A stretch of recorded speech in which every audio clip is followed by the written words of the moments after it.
I would like to call our meeting to order. We just finished with closed session, and Superintendent Kuban, do you have a report out from closed session?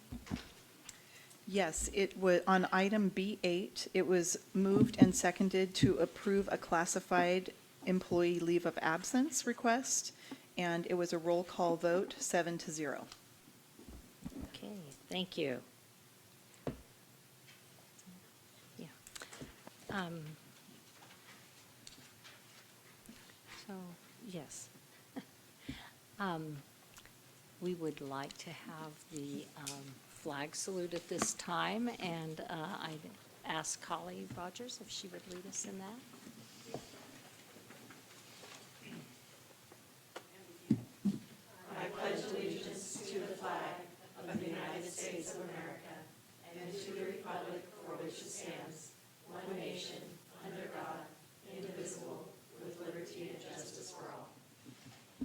Thank you.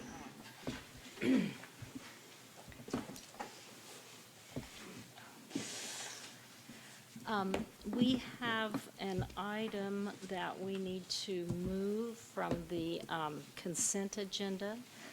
Item H26 is actually an action item, actually an action.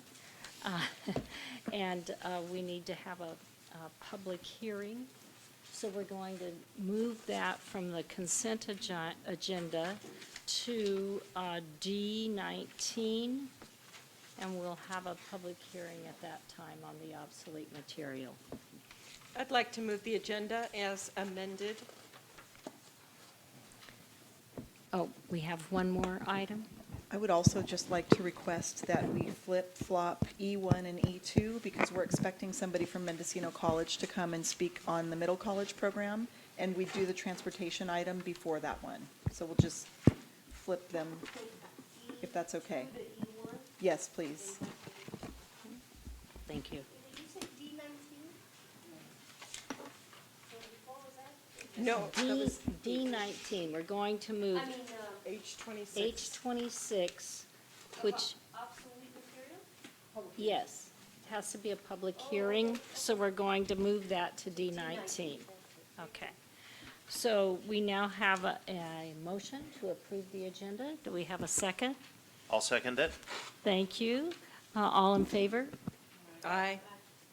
Aye. All right. We're glad to have our student advisor here with us tonight. So Devin, do you have a report from Hello. Ukiah High? Yes, I do. Okay, welcome back, everyone. With the end of the second semester, students have showed great academic improvement. Compared to last year's semester, students in Algebra 1 and Algebra 2 showed an increase in grades. Specifically, there was an increase of students receiving a C or better, which is critical in pursuing a H through G completion. The UHS A through G completion rate was 34% for the class of 2016, which is very recognizable. Highest in nearly 20 years, being the goal at 40%. In other areas of success, there was last semester, students took the PSAT. This test helps them prepare for the actual SAT. Sophomores scored above average of a 12%, above the state average. And then juniors scored 6% above the state average. And in total, there was 240 students that attended the PSAT. In the sports world, our varsity volleyball team earned the North Coast Section Academic Pennant, which is awarded to just 3 schools in our division along the coast from the East Bay area to the Oregon border. In other news, the UHS leadership class will be hosting the Junior High Leadership Conference, which is an event that welcomes our local middle school leadership programs into a fun and informational event. These future students of Ukiah High will attend interactive group activities, followed by a motivational speaker that helps them build character and understand what goes on at the high school. Next, the staff member of the month for January was Mr. Post. And lastly, as a little side note, students have continued responding well to the use of Chromebooks, using them as an informational study tool in and outside of the classroom. Thank you very much, Devin. We really, okay, yes. So what is the date that they're coming, or you're going to middle school? Oh, March 28th. Are they coming or you're going? They're coming. Yeah. And we do appreciate all the information that you give us about what's going on at the high school. Glad to. Since I'm still fairly new to this, I wonder how many meetings I can say that. Anyway, Superintendent Coogan says I can do this all year. Anyway, I neglected to welcome all of you to the meeting tonight.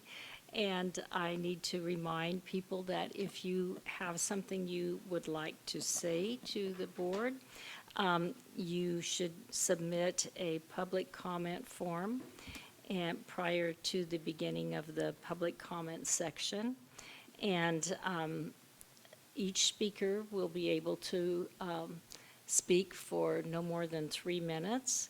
And please state your name clearly if you're going to speak. And if you have any written backup that you would like to present to us, that's welcome. If more than one person wishes to speak on an item, a total of 15 minutes is reserved for the public to address the board on items not on the agenda.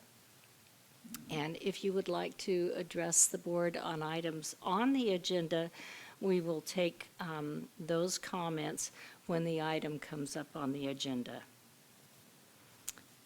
Okay, so at this point, I see that we do have one person who has asked to speak to the board. So, Mr. DeSoto, would you like to speak to the board at this time? Up here. Thank you.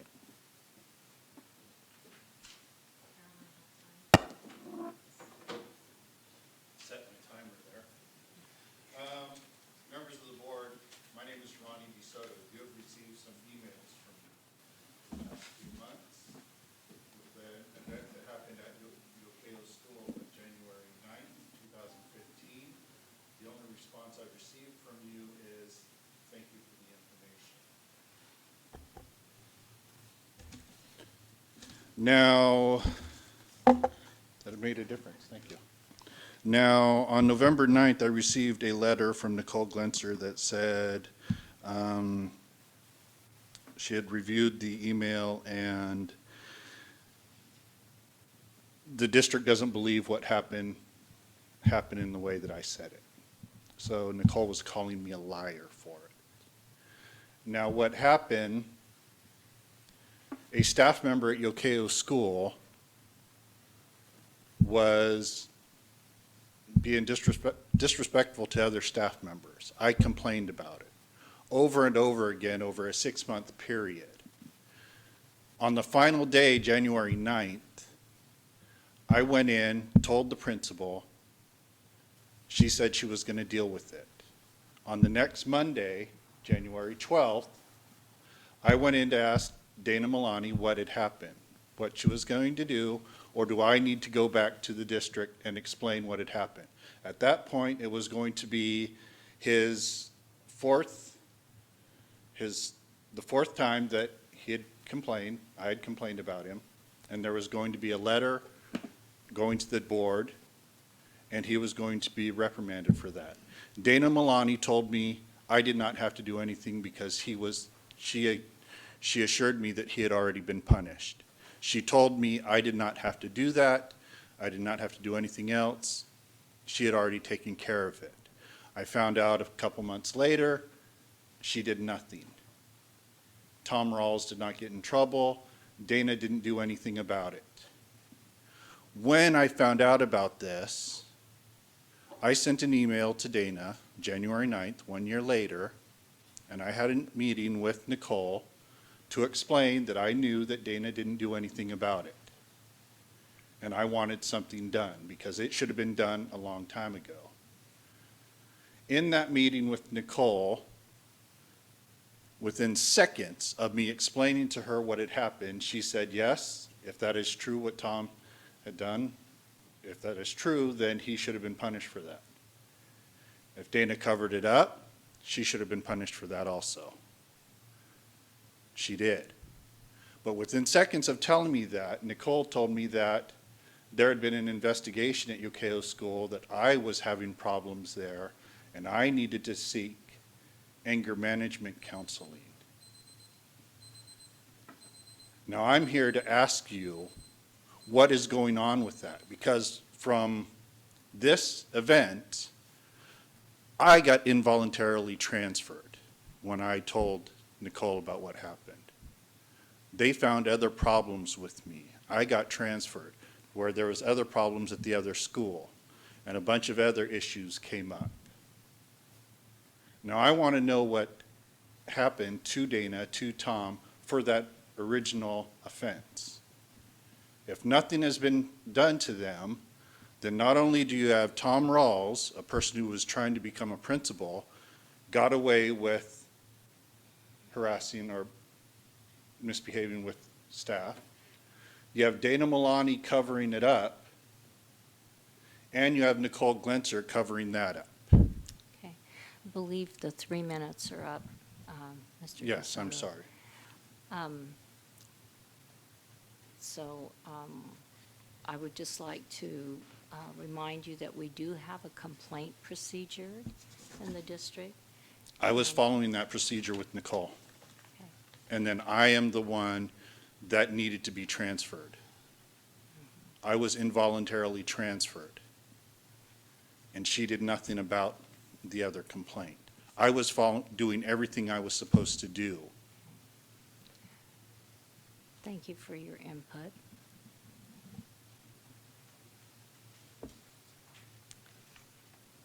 Okay. Is there any other comments this evening? Okay, we will move along to our employee organization report. So Terry DeSelke, you have a report from CSE, from CTA, UTA.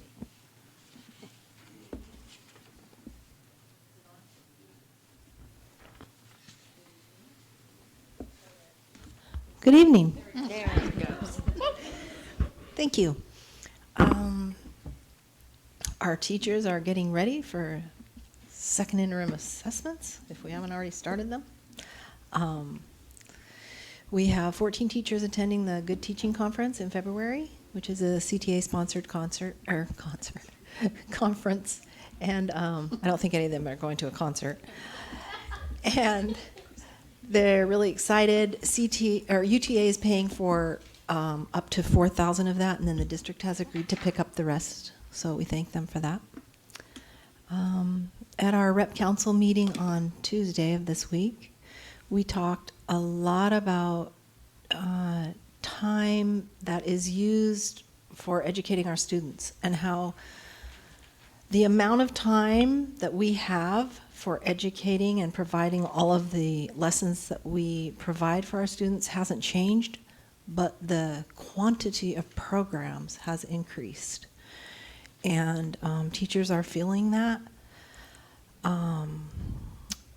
They really want to know, what does the district want from the teachers? Do we want to increase test scores in reading and math? Do we also want to have all of the ancillary programs? And if we do, we have to cut somewhere. We have to do something because it's getting to be a burden to be in the classroom with all of the things that are demanded of the teachers. Time, because time hasn't changed. We still have the same amount of time, but we have many more things that we're doing. For example, we have now space, we have junior achievement, we have GRIP, we have second step, we have garden, and teachers are just wondering what's going to give because they're a little bit overwhelmed right now with everything that they're doing, trying to keep kids reading, getting the reading up, keeping the math. Science is coming up in a couple of years, so just fitting it all in is a little bit challenging. And they just wanted the board to know that. And we do have board buddies for all of you. So I'm really excited to get that program going, because then you can talk to people about what are the specifics that we're talking about instead of just me, being the mouthpiece. So thank you very much. Thank you. So we do not have a CSEA report this evening. So we'll go on to the leadership team report, and I think we have Christy Pedroncelli with us. And I'll just add, Lisa sends her apologies for not being here tonight. She has some family issues to take care of. And just one quick question to follow up. Terry, when should we expect a call or an email from our board buddy? We're meeting on the 31st, so February. Perfect, thanks. Well, good evening, board members, Superintendent Kubin. I'm honored to be here tonight to share with you successes for both Ukiah Independent Study Academy and the Ukiah Adult School.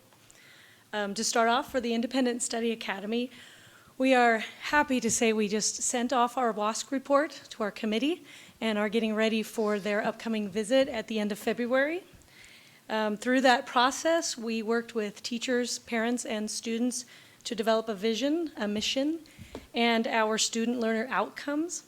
We also identified critical learner needs, began work on a student handbook, and are looking forward to having a school website. We went through a process recently to certify our school through the NCAA and our coursework as well, so our student athletes will be able to compete and apply for certification through the NCAA. We increased our A through G approved course list at the beginning of the school year through the Doorways process. One of our students wanted to start a hike and bike club this year, and we have enjoyed some really fun monthly hike trips on good weather days.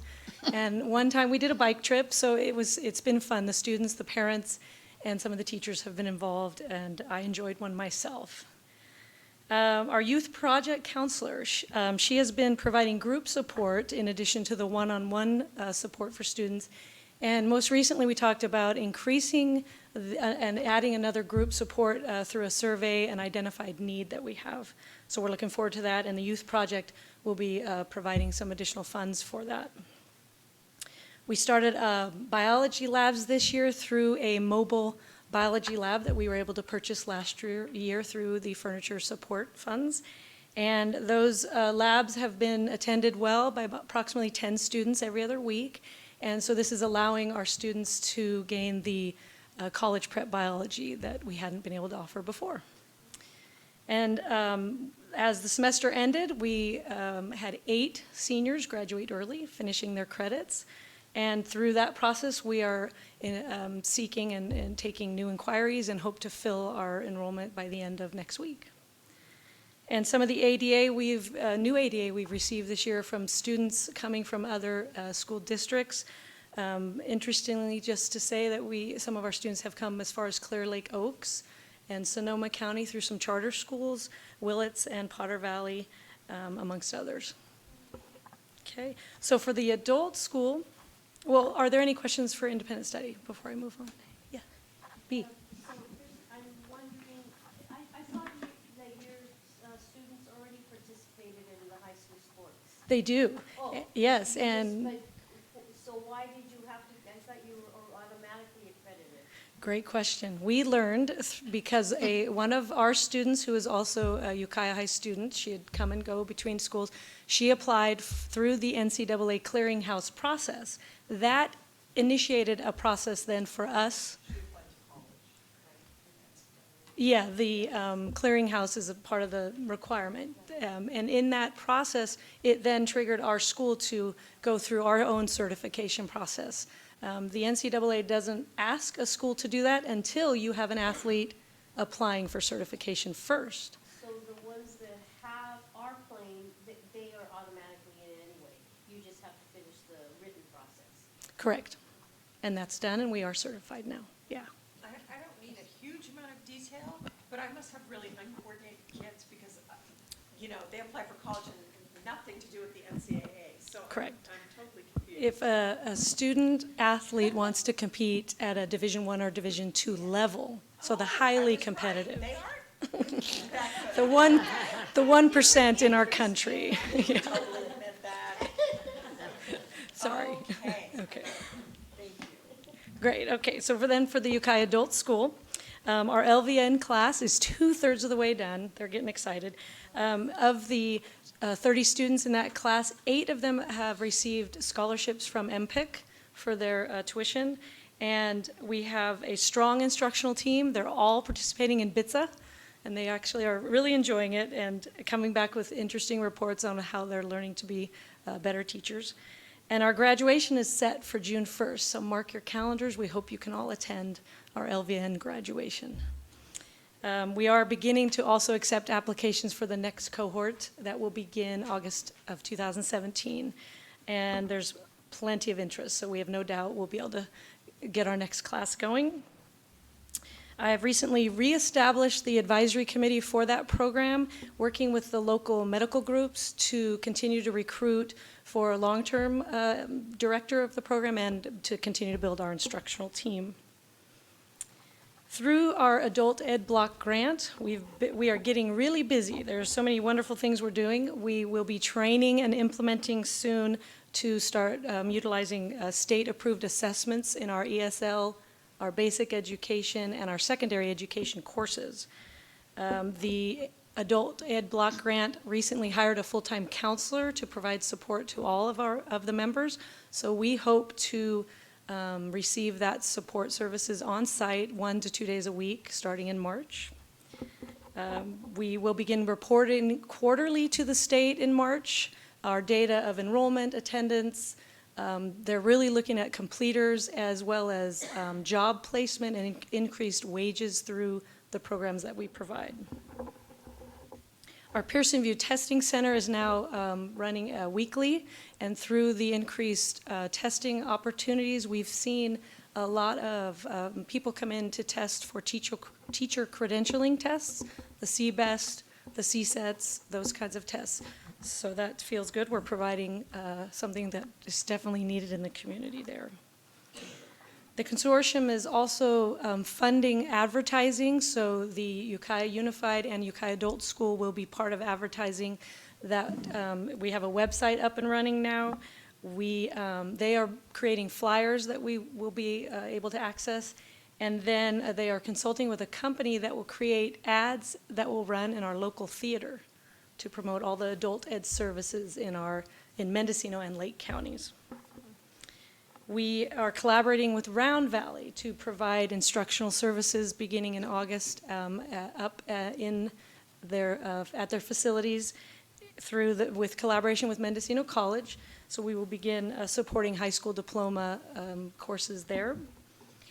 And we are having ongoing discussions and meetings for other expansions of services such as pre-apprenticeship, machine shop, medical scribe and scrub tech classes, and CNA returning again. And then lastly, our enrollment currently at the adult school.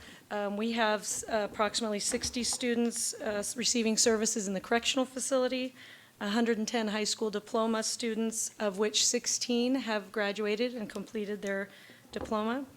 We have 50 students enrolled in our ESL classes, 90 students receiving services through UVA, and 40 students have participated in our citizenship classes, of which 28 have completed. So after all that, how about some questions regarding the adult school? Any questions from board members? Well, thank you for your time. Thank you. All right, next we have the acceptance of donations, and we have several that have donated in the last month or so.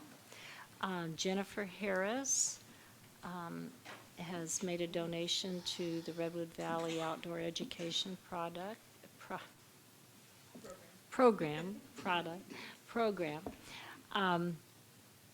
And Karen Moon has made a donation to Nokomis for library reading level stickers.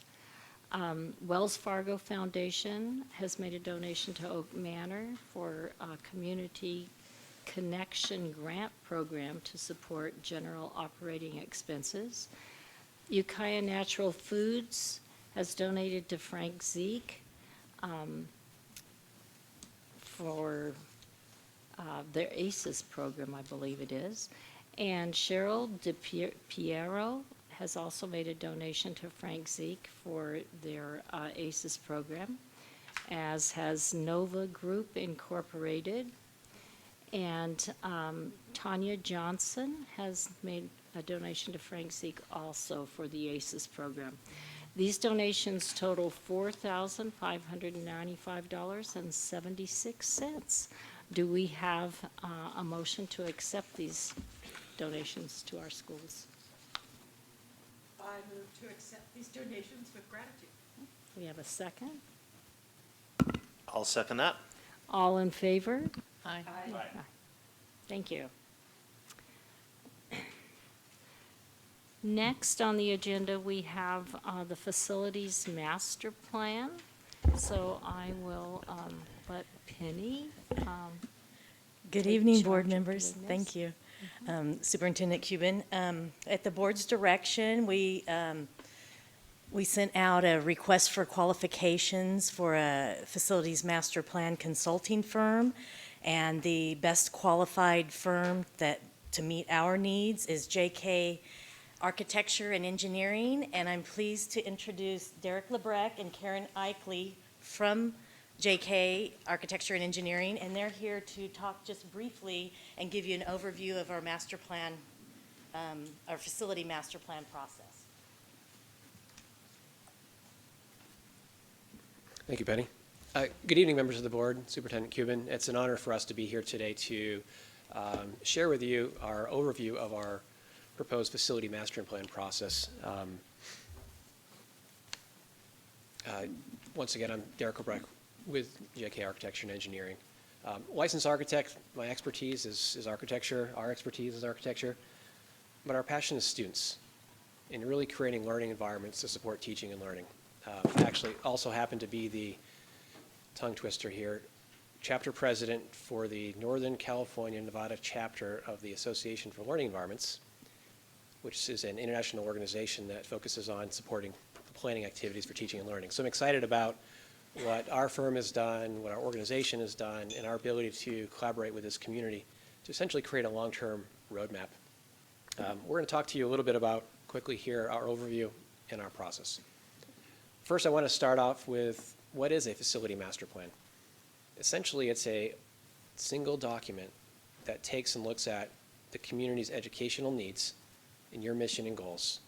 It looks at facilities, understanding your existing assets, what is needed to maintain them, and what is needed to be identified for them to be improved to meet your educational goals, and what opportunities exist relative to partnerships and leveraging existing relationships within communities to essentially create a foundational document and a long-term roadmap that identifies the goals, the needs, and the costs all within a single perspective. We framed our process in kind of a six-step approach that's under the theme of Imagine, Design, and Create, and Karen and I are going to kind of talk through that process here briefly. We like to start with first understanding what's most important for the district, and understanding what is that vision. You have a very clear mission as to what you have. The first thing that we want to do is we want to stop to understand what is that mission and what's unique about this community. What are the roots, what are the historical and cultural roots of this community that everyone reflects upon that says this is what makes us proud? What are the trends and goals of today, and what are the needs and desires of tomorrow? Because ultimately, at the end of the day, we see that our opportunity within a facility master plan is to create our schools as centers of community, and an opportunity to take that of what exists within each site's unique mission and goals and bring that up and support the overall district's vision and perspective. We're going to spend a lot of time talking about step 2, which is identifying the educational goals and needs. And one of the things that we've been talking about previously today with the leadership group and some earlier conversations is we love the clarity of your LCAP. And everything that we're going to be doing relative to the facility master plan is defining how does our facilities support our LCAP goals, and or what do our facilities need to do to support them. So whether or not it's looking at the ability of supporting a student to be successful in college and career, the notion of creating positive, safe, orderly, healthy environments, what does that mean for facilities? Is how can our facilities also create stronger assets within our community? So we're going to go through a perspective of identifying what does that mean from a district perspective, what does that mean for each school, and how do we make sure that those foundational conversations and the linkages that occur from elementary to middle to high school and beyond essentially are created within a comprehensive fabric. And part of that is going to really come with a deep understanding of understanding your existing facilities and the assets that currently exist in this community, and Karen's going to talk about that. Thanks, Derek, and thank you for having us here, ladies and gentlemen of the board, and Superintendent Cuban. My name is Karen Eichley, and I share Derek's passion for facilities in the California public education realm. And in addition, I've become a certified life coach, and as part of doing that, I bring a great passion for creating consensus and community and the team building aspect of this process that we're bringing to you here in your district. So I'm super excited to bring a little bit about that aspect to this experience, but a little bit more about the pragmatics. So once we've got the vision and the needs, the vision and the goals of the district under the umbrella of your mission and your LCAP, we're going to dive into some of the more pragmatic aspects. And the first pragmatic aspect we're going to do, which we spent a great deal of time, thank you, with Gabe today talking through, is we're going to go out to each site and we're going to do an assessment of the existing campuses. We're going to look for those things that we can celebrate, where we can create opportunity. We're going to look for those things that are possibly limiting your ability to deliver your educational mission and goals. That is what we call a living document. We've, again, met extensively with Gabe today. We're going to be, as we go along, tailoring that document so that it's something that in the future you can grab off of a shelf and get a bird's eye view of where you stand with this facility master plan relevant to the costs of those items that are identified and what progress you've made along the way. Our next, well, and I do want to say, during this process, we're not only going to be meeting with district-developed committee of approximately 30 people, we will also be doing a handful of community sessions. So for those of you in the community who are here who might be interested in this process, please pay attention to the district schedule. We would love for your attendance in those meetings and your input from a community perspective. So our first step through this process is design and the development of the concepts. We're going to deal with those things from a perspective of those things we have to do by code and or security needs. And then we're going to look at those things we'd like to do and those things big picture that would best serve the educational mission. And that during that session, we will do a presentation of transformational concepts and ideas that will then be tested with our committee. And then our two final steps will be coming back, hopefully with great consensus in the group, with a final document of the master plan. And in that document, it will be fairly simplistic. It will show an image of each campus and those ideas that we've come up with for that list of needs, code items, how we're utilizing the campus, those things that we need to do to deal with M&O issues, and then those facility expansion and or transformations to deliver the education. We will, probably in June, that's our targeted date, so not probably, our targeted date, and we've developed a pretty stringent and committed schedule to get to a June delivery of this draft document to the board, at which time we will invite you to spend the summer within your district reviewing the project, reviewing the document, and then we'll come back to you in September and take care of any hopefully minor things that we want to adjust and offer it to you for adoption in early fall. Any other closing? Want to talk about the schedule? The schedule, as we said, it's a commitment. So for those of you, again, we invite as much participation across many diverse representation. And basically, we're going to start in January. We have our first meeting, our first facility master plan meeting will be on the 30th of January. And I know for those of you who haven't heard about this process yet, who weren't at the leadership meeting, the district will be inviting and sending out information about how you might participate, who they're looking for participation from.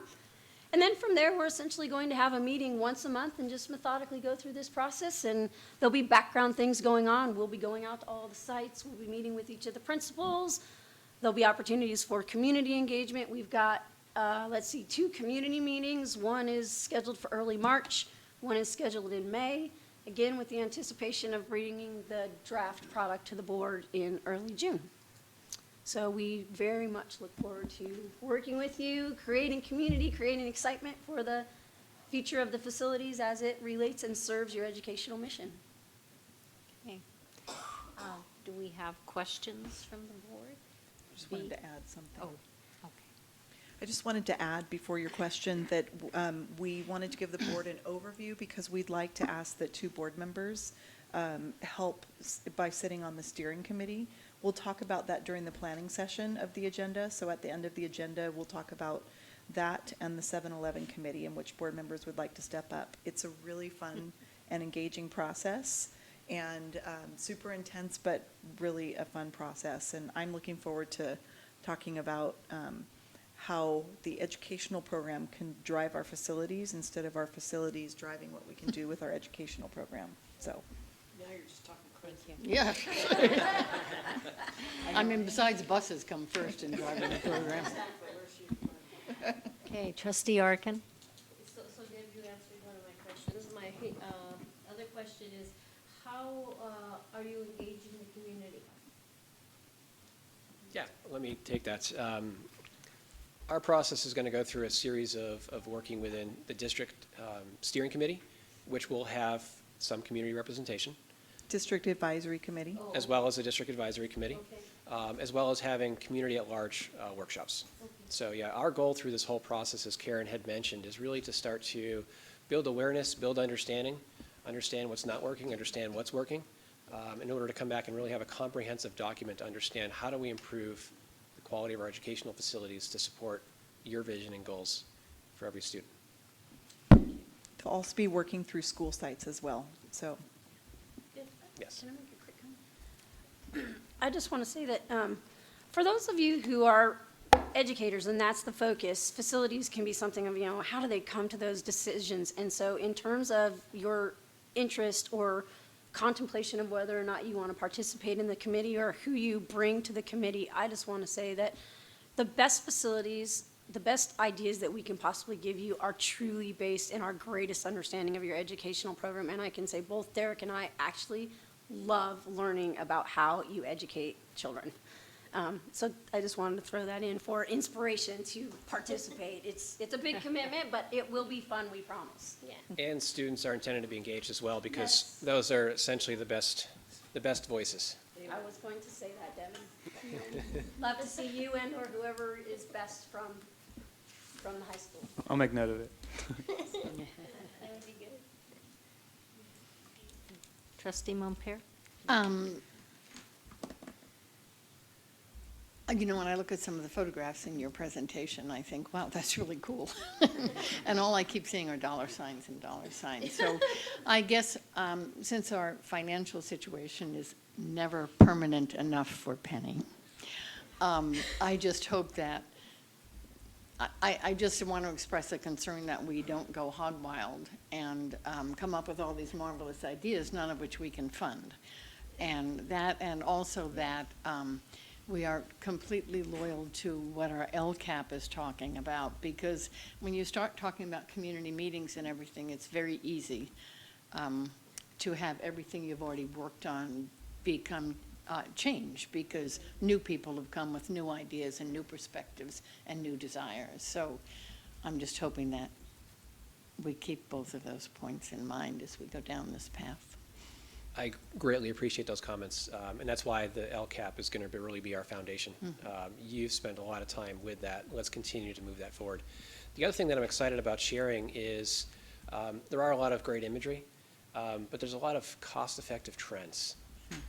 My own daughter's kindergarten classroom, I got 3 daughters, transformed their whole furniture for less than $1,000 through a GoFundMe page. And when I show you how they did that, it's absolutely amazing. And the behavioral improvements that's coming based on the sensitivity of understanding how youth can truly survive They can sit on balls, they can sit on the floor. We're going to be looking at all kinds of examples, because honestly, what I see right now as an architect is you have to get the architecture out of the way and let the educators do what they need to do. So absolutely, I value that and looking forward to sharing some of those kind of tricks of the trade. I love that comment, thank you. Thank you so much for your presentation, and we look forward to hearing from you later on. Wonderful, we do too. Thank you. All right, Penny, do you have good news for us? Penny will be doing just a brief Yeah. budget report from the Yeah. January proposal. Yeah, this is just very brief because we haven't actually had time to calculate any of the new information we have. I attended the School Services of California Governor's budget proposal for next year's 2017-18 budget. And just briefly, the Proposition 98, which is our minimum guarantee of funding, that particular percentage of the state budget that's required to fund education, is the state plans to meet the minimum guarantee and nothing more.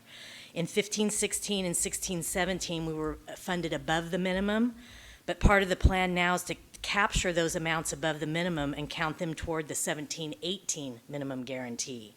So not really so good for us. The Prop 55 extension of temporary taxes is more than offset by pessimistic revenue projections. For the first time since 12-13, new revenues will not cover new costs for most districts. So we've kind of been thinking about this because of the large increase in pension costs, and the fact that our LCFF is now 96% funded. So we only have that other 4%, of which, when they talk about the gap percentage funding, it'll be whatever percentage of that 4% they choose to fund. And that has actually dramatically decreased for next year. So instead of 70-something% of that 4%, they're looking at 20-something%. So we'll see what all those calculations come out to and present that to you at second interim. Districts overall will be challenged to maintain our current programs under the governor's plan for 17-18. As far as federal funding, we expect to see major shifts in education policy, but we don't know anything more than that right now. So that's a stay tuned. The LCAP continues to evolve. The evaluation rubrics, now known as the California School Dashboard, take center stage for 17-18. They were used to develop our LCAP. Oversight agencies use them to evaluate whether or not there's evidence that the achievement gap is closing. The road ahead is uncertain as far as the state budget, our budget. Specifics, CalPERS, you may have heard, they've reduced their assumed rate of return. And because they fund a lot of the pensions based on the amount of return they receive, or that's used to fund part of the pensions, that reduction increases the employer portion of payment to them to offset that reduction in their rate of return. So it's estimated that for every 0.25% that return assumption goes down, it will cost school districts 1% more toward the PERS pensions. So, and I'll have more on that for second interim. What's not in the budget? No funding to address the growing local obligations of STRS and PERS, the unfunded liability. No cost of living adjustment, COLA, for adult ed, child care, or state preschool. No new funding for home-to-school transportation. No funding to close the LCFF gap. No additional investments to deal with the state's teacher shortage. So it wasn't very warm and fuzzy this time. One-time discretionary funds dropped dramatically. It's down to 48 per ADA, which is a little over $200,000 to our district, so it's not much at all. Let's see. There's a special ed report. We may be looking at a change in the way the state funds the SELPAs in districts. I won't really go into much detail with that. I'll save it for second interim. State preschools, the budget does not provide additional funding for the planned increase of preschool slots. And then as the administration proposes to pause the implementation of the 16-17 three-year child care and early childhood ed package. So what we talked about a little bit earlier, about having to pick up additional program there, that's on pause for now, and I believe it's just because there's no funding for it. There's just some additional flexibility on facilities, though, for preschools. And then the ratios, they're looking at allowing state preschool programs flexibility to meet adult-to-student ratio and teacher requirements. Could be that they're looking maybe that for TK, I'm thinking they may be looking at not necessarily certificated staff in that area for cost savings. I'm not sure. I mean, right now, it's status quo, though, for us, for TK. So, and that's about all I have. Do you guys have any questions for me? I wish it were better news. Trustee Mulgar? I don't have a question, I just had the comment that in the childcare world, the point of TK within the K-12 education system was to, in fact, raise salaries for the entire early care field, not then have the state say, oh, they're little, so they must be dumb, so we must just be able to give them whoever without training. When all the research is telling us that the more we invest in 0 to 5, the easier time we're going to have for all the other years. So it's really an example of policymakers not at all listening to the research. Nope. And it was noted in the special education task force, and then there was another independent report. Both of them indicated the need for the preschool funding and ramping up the program for special ed as well. So it's a matter of the funding. So. Thank you, Penny, for that news.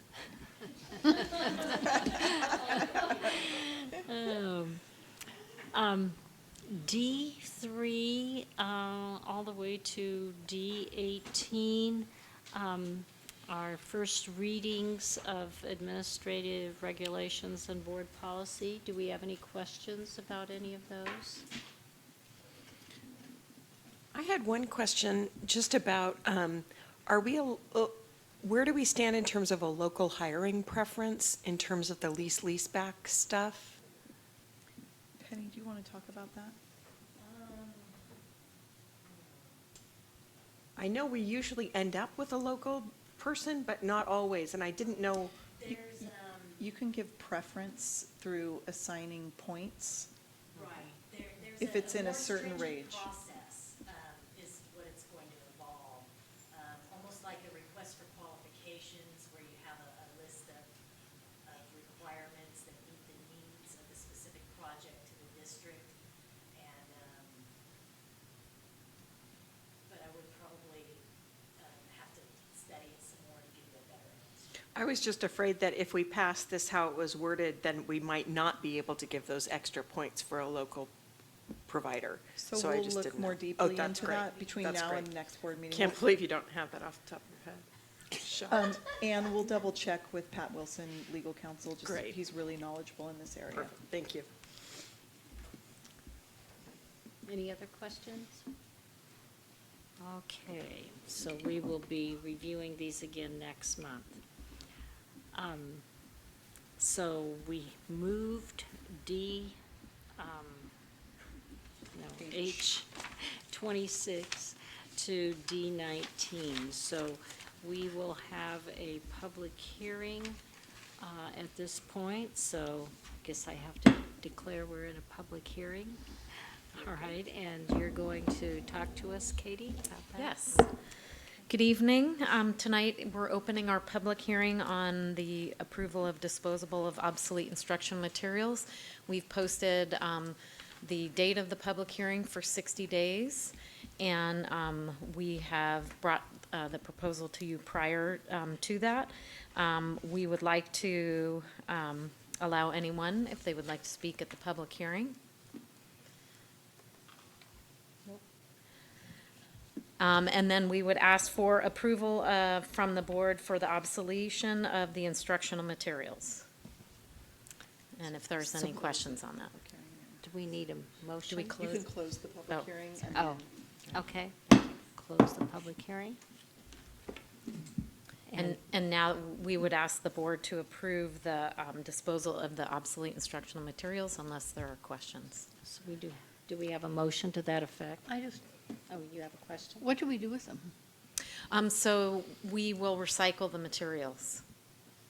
By So we- recycle, do you mean put in a dumpster, or do you mean? is No, there we some- actually have a company that comes in, and will- recycles. So somebody will use it. They actually Somebody get, hopefully will use them. I should say they get composted?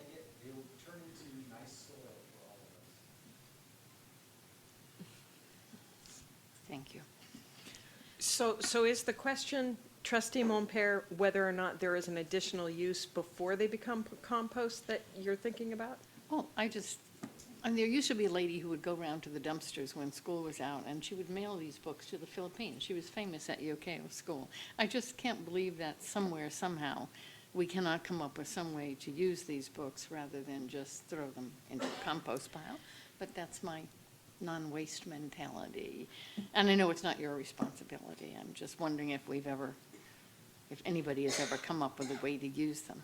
So we do, in the background, we have tried to sell them, and when we look at the amount of time it would take to sell these books and actually review whether they're the level of what they would sell them for, it's really not worth that. And then we do offer them to students before Okay. so before we get rid of the books, we offer them to students, and they get a discard stamp and can go to the student. Because that used to be the practice, and I thought it was Yes, nice. yes. Kids would take them home. I mean, they would Yeah. just take them home. Okay, thank you, that answers the question. Do we pay for the recycling service? Do we get money for the recycling service? I don't think. Gabe, can you? Come up to the mic, please.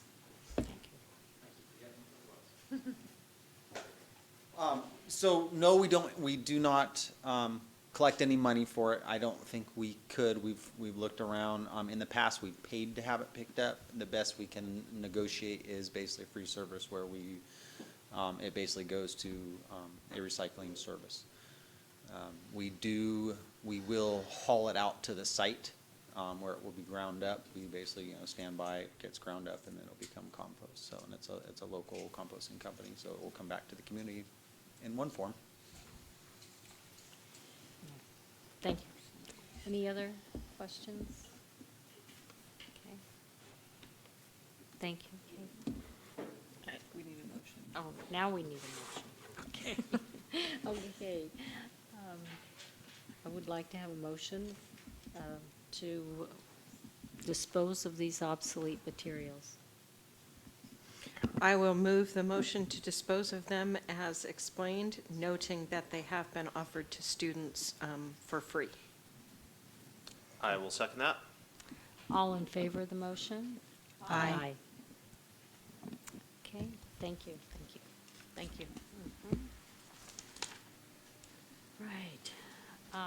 Now we will move to E1, which was E2 previously. Yes. So this is the Eagle Peak Transportation for the STEM program. Okay. Good evening, board members and Superintendent Kubin. Last month, we presented the information on the approval for a magnet school, which was approved, but there were some continued questions concerning transportation. The consultant that we are using, Dixon Schwartzbach, she couldn't be here tonight, but she did provide a memo with some of the rationale behind the transportation. And we are presenting it to you. I don't know whether you've had time to read it because this came in late. But what I'd like to do is just point out to you 4 major points that we have concluded from this memo. The first one is talking about the fact that we had two different surveys at two different times. One was several years ago when you were looking at the use of the Redwood Valley School, and then again this year when we were looking at the magnet school options and the focus groups and parent surveys that went out. Both of those surveys to parents showed very strong desire to have transportation and the need for transportation in order to be able to access the educational program that we would offer out in Redwood Valley. So that was one rationale for being able to provide transportation. The second one is when we were looking at the reasons for parents bringing their children into Ukiah, or the convenience of it, having their students enrolled in schools in Ukiah, it was because they work here. And so they're coming from outlying areas into Ukiah, and that's a convenience for them. If they wanted to access the STEM program out at Eagle Peak, that it would be inconvenient for them because at this point they're having to go back out and back forth and that kind of situation. So it's actually working against those parents that provide transportation into town. The third reason was to really take a look at the mileage and the equity of that mileage in a way, if you wanted to take a look at it. She provides that chart, which has the travel time to Eagle Peak Middle School versus the Grace Hudson, and taking a look at transportation times back and forth. The distance is longer to drive to Eagle Peak than to drive to Grace Hudson for most parents. Thus, the increase of mileage that parents would have to pay if they wanted to access a magnet program has a greater fiscal cost to parents than parents who drive their children into Grace Hudson. And so this is seen as, at the top of page 2, a greater impact on low-income families. Then finally, the fourth point that is made is right after the chart on travel time to work, is taking a look at transportation is usually paid for magnet school programs across the country, and she gives you the access of that reference for that. But also the school districts do look at other ways to provide transportation, perhaps after a certain radius. And if you take a look at it, and she cites Los Angeles, they provide transportation to magnet schools if the student is living farther than 5 miles away from the school, and most of the transportation times would fall into that category in order to be similar to what other districts are doing, but that is an option for districts to come up with some kind of formula in a way for how they provide transportation to a magnet school program. So those are kind of the four main reasons. We provided the money in the budget from last time that shows that we are currently providing a run from Frank Zeke to Eagle Peak. And if we were to add an additional bus route, which would provide a stop, like a hub on the west side, an additional west side hub, and also a stop on the east side, which would be possibly Oak Manor, then it would cost another additional, not an additional, but what we originally wrote in the budget as the $55,829. And so we're asking for, we make a recommendation, I would like to say, that we approve that so that we can actually provide the kind of transportation that would be equitable for all kinds of families to have access to the magnet school program. And I'm here to answer questions. We have Mr. Stearns here, and we also have Dave Bryant in terms of transportation. Any other questions that you have at this time? Trustee Fernandez? I think we absolutely do need to provide busing. I bring my kids to Grace Hudson, but from Redwood Valley, but you're right. Ukiah is where people work, so it's much more natural to come in here. I think having the 2 bus stops is a great idea to make it feasible for families. I thought I thought it was 2 bus stops. Well, there's one already Two existing. additional, and then one more. So it would be adding 2. There'd be adding one to the south end of Ukiah and one at Oak Manor. I think if you didn't have that option, I think your enrollment would be way down. My question is, what about after school? Is the bus going to come right after school if kids are in ACES or playing sports? Would the parents have to pick them up?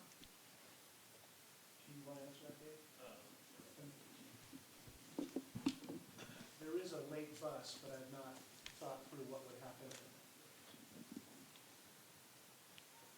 Good evening. Yes, we already bus from ACES at Eagle Peak. We actually utilize 2 school buses, and there is room available on them. We kind of split up Redwood Valley, and we have, kids that come in as far as Frank Zeke. However, it's, I would say, very doable to get these kids home. Great. Afterwards. Yeah, later on in the day, it's a lot easier. You have all the buses are parking, and great, there's bodies available. So there are easy ways to work that in. Before Dave leaves us, can I ask him one more question? So that bus at the end of the day, would it be going to the hubs or would it be tootling all over Ukiah? Not necessarily tootling. I would like, if we could stick with the hubs, I think it's a great idea. It's more economical. And since the schools are safe havens, it's easy in and out, not, reconstructing or adding another route. I feel more comfortable myself with, using hubs. We do that a lot in the mornings and afternoons as it is. A lot of the school sites, Grace Hudson, the south end of town, we have a significant, amount of kids that we haul from Palmalita and Ukiah High School. And it's just, we use certain established stops. They're what I call big stops. We can empty a bus, for example, in 2 stops at the south end of Ukiah. That's where everybody comes to. It's already happening. People already know it's there. So I say let's use what's already existing. Trustee Nielsen, did you have something else? That worked out nice, thank you. So I guess I think providing transportation is a good idea. The cost of it is, I think, something important to address, especially after we hear that our increase in funding is non-existent anymore and may go down. If the suggestion, if we were to follow to kind of back that idea up, if we were to follow Los Angeles example, if we had 2 stops in Ukiah, I think everything within 2 stops, I'm guessing here, but would be within 5 miles unless we want to send a 3rd bus out to Hopland, but maybe not. Anyways, I just wonder if 2 buses is sufficient. Rather than 3, you mean? Rather than 3. Yeah, and that's the thing, and I haven't heard any numbers of, how many students or potential students are interested, in the program. So that is a very good question. And, once you start talking outlying areas, going down to Hopland, for example, once again, we use big stops, or what I call big stops down there as well, such as Hopland School. It is, yes, it's vacant, however, it is a major hub for us.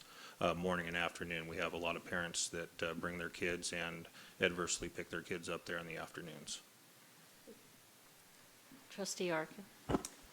I just want to say that since we have decided to do the magnet school, that the more attractive things that we have to lure our families or have them go and see, and less of detriment for them that they have to figure out other things. It'd be nice for us to do this, and if we could figure out how to do it for less, fine, but if we're able to do it, I think it's nothing but a plus. And it made a big difference when we opened Eagle Peak and we had a whole bunch of people going from there, and we can do it again. I have one question, a couple questions. How many students do we pick up at Frank Zeke now? Funny, because I just drove that afternoon route today. Normally, we'll have probably 20 to 25 in the morning, And then I brought in at least, I want to say 30 this afternoon. Now, granted, that leaves, 20 to 30 seats available, even though we purchased 78 passenger buses. Kindergartners, yeah, you're going to get 78 on a bus. However, the older kids, doesn't quite work that way. But I do think with the way the routes are structured, especially Frank Zeke as an example, we do have other buses in that area that could help out as part of their routes, because that Frank Zeke bus makes maybe three more stops after Frank Zeke as it heads to Eagle Peak in the morning. So that's what I was looking at, was ridership and seeing, okay, what's open.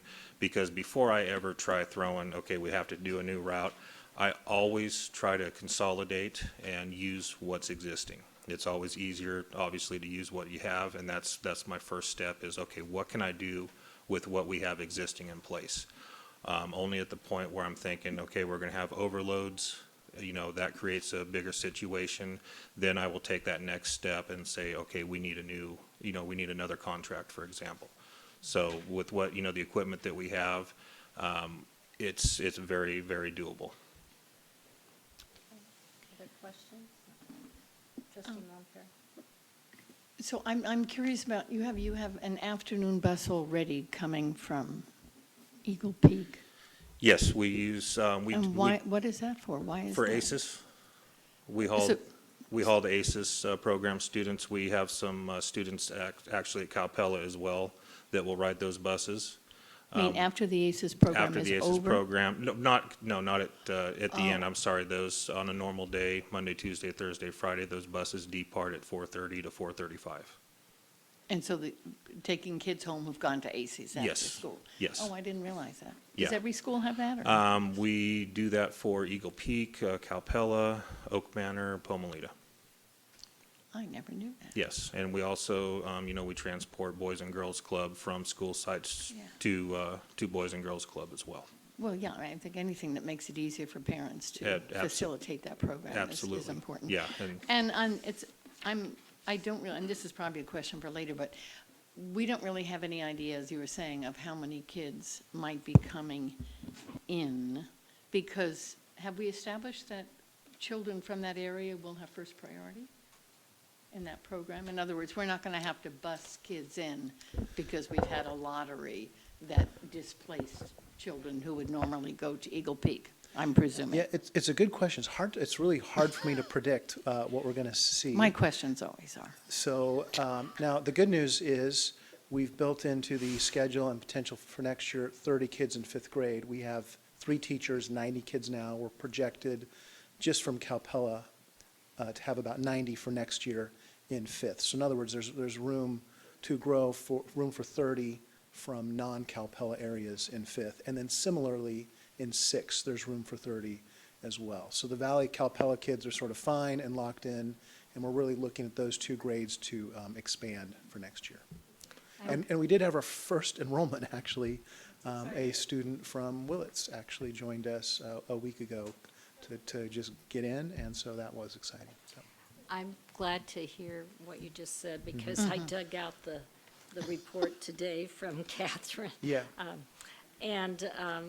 One of the things that just was amazing to see in print is how many students go from one school to another. Right. And 260 transfer out of Eagle Peak. That's a huge amount of kids. Yes. If we can just set our sights to keep those kids there, Right. we would be in great shape, and it would really alleviate a lot of the overcrowding at in-town schools. And I think we really have to look at Calpella, who also loses a tremendous amount of kids, 147.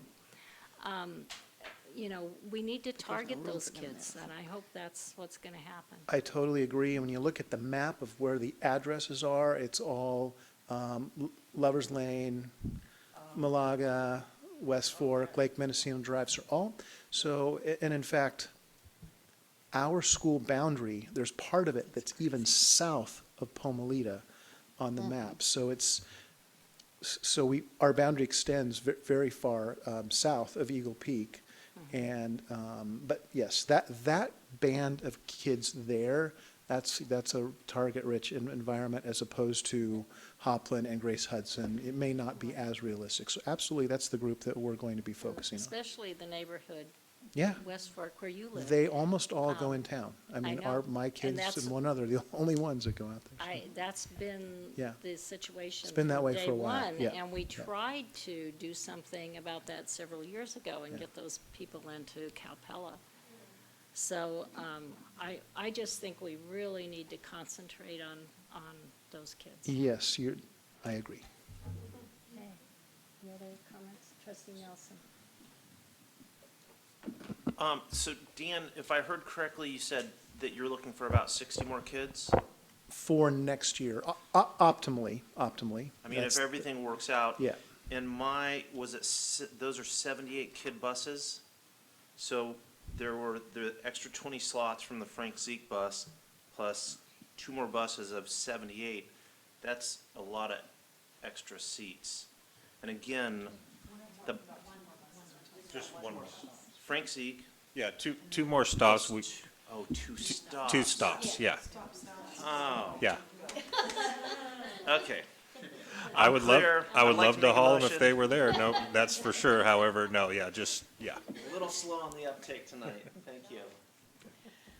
I'm just still anxious about this, that I think we're going to have to really move quickly in terms, when you talk about trying to get back all those students, you're talking about what could be an enormous nightmare at the last minute, and also an enormous nightmare for busing, if those kids were going into town and now all of a sudden needed busing from Redwood Valley, and I have no idea how you're going to do all that. So we're working on advertising the program now, and doing a lot of heavy lifting on it. And we've scheduled today we scheduled all of our visitations to other schools and open houses and so forth to really put it all out there in February essentially.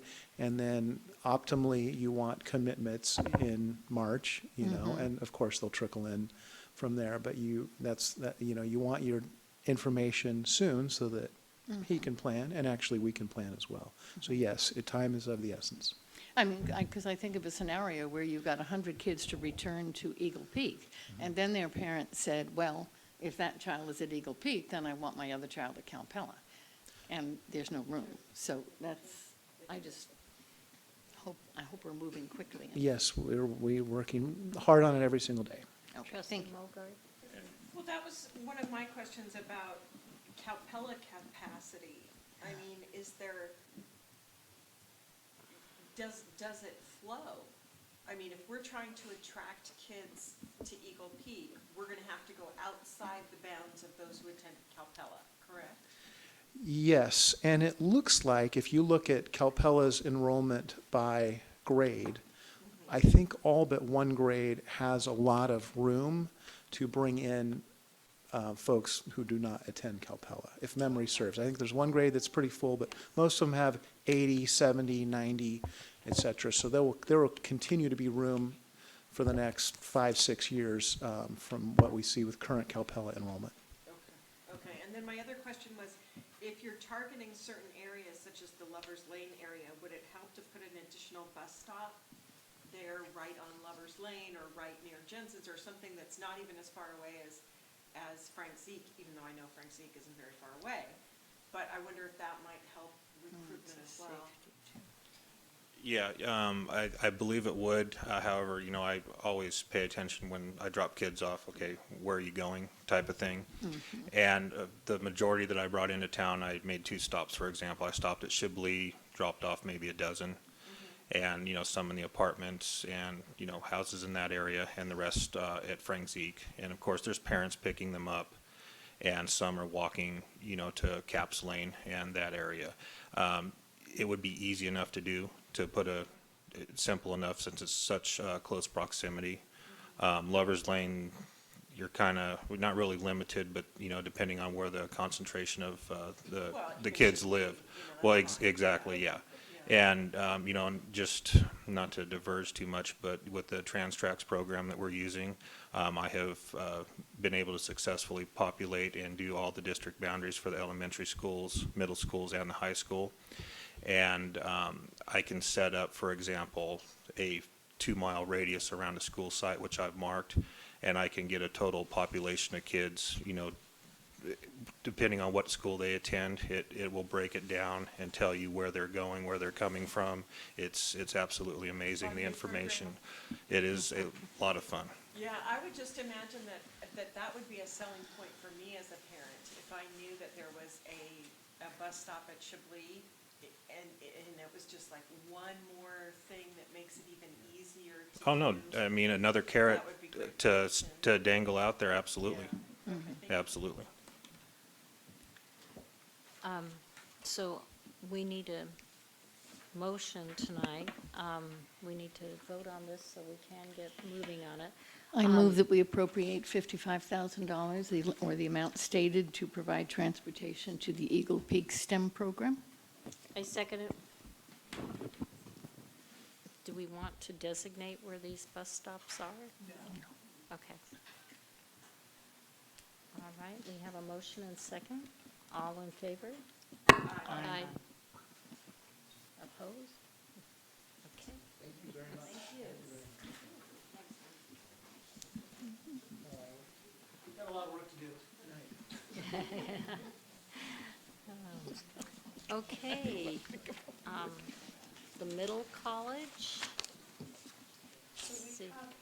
Presentation for you tonight regarding the middle college program. We've been piloting the program through UISA for the last 2 years, and so we have Holly Rogers here to really just give you an informational presentation tonight. We plan to bring this back at the next board meeting for with some more detail for potential approval. We've been piloting this, and we really need to either move it forward or Abandoned. yes. And so we've got Holly here. Deborah Pollock is also here from Mendocino College. Thank you for coming. Deborah served on our district advisory committee as well. So anyway, we appreciate you, and take it away, Holly. Okay. So attached to the board agenda was a PowerPoint presentation, and I'm just going to refer to that and I'll walk through this process with you. But this has really been an exciting process for us. We have great hopes for a middle college. Middle college programs have been around since 1974. There are 26 middle college programs or high schools in California, and there is strong interest by the college and interest from UUSD to further along this process to offer this program in our community. So the first slide, oh, I have this. Okay. The first slide is a definition of middle college. If you Google it, you can find different variations of this. But the idea is to have a contained classroom or classrooms on a college campus in which the students are earning high school courses, core curriculum taught by high school teachers, and having the opportunity to go out and take college classes. The idea is to earn 30 to 60 college units by the time they graduate high school that would be transferable to a college.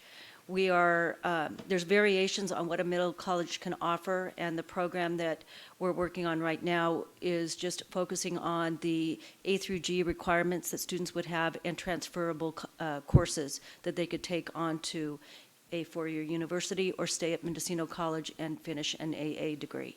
Can I interrupt you? Mhm.